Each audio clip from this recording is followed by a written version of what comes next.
சொந்த ஊருக்கு திருவிழாவுக்கு போகிறோம் அப்படின்னாலே ரொம்ப சந்தோஷமாக இருக்கும். இதுதான் நான் பிறந்த ஊர், எங்கள் அம்மாவோட ஊர். எனக்கு 4 தாய் மாமாவுக்குமே 2 பசங்க. இந்த வீட்டில் தான்ப்பா ஒரு பிரின்சஸ் பிறந்துச்சு, நான் தான். இது எங்கள் அம்மாவோட வீடு, எங்கள் அம்மாச்சி வீடு.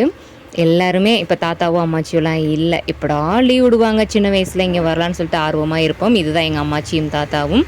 இந்த லீவுக்கும் கூட எங்கள் சித்தி பையன்லாம் வரல, ரொம்ப மிஸ் பண்ணுறோம்.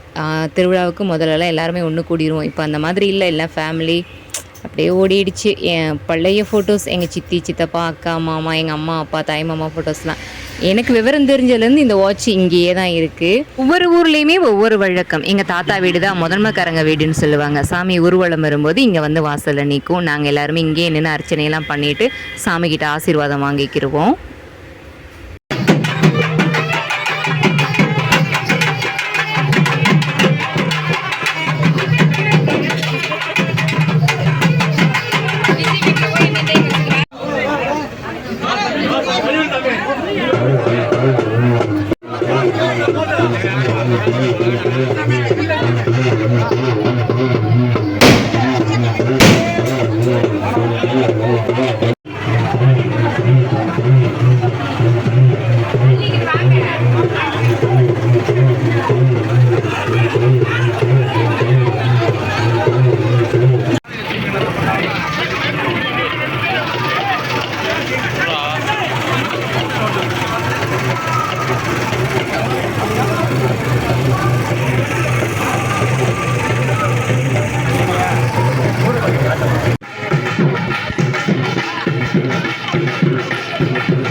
இது என்னோட சித்தி பொண்ணு, என்னோட தங்கச்சி. 2 பேருக்குமே 2 மாதம் டிஃப்ரெண்ட் தான். ஆனால் அவள் அக்கான்னு சொல்லிட்டு அவள் வயசை குறைச்சிக்கிருவா. எப்போ பார்த்தாலும் அக்கா அக்கான்னு சொல்லியே கொஞ்சம் வெறுப்பேற்றுவா.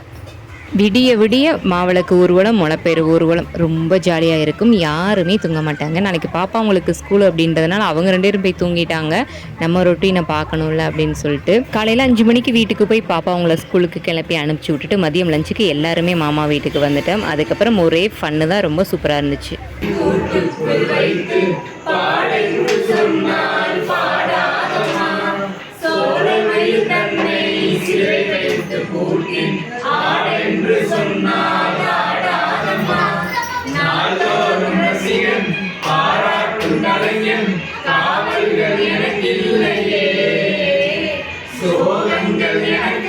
நெஞ்சோடு இருக்கும் சிரிக்காத நாளில்லையே, துக்கம் சில நேரம் பொங்கி வரும்போதும் மக்கள் மனப்போடே பாடுவேன் கண்ணே, என் சோகம் என்னோடுதான்.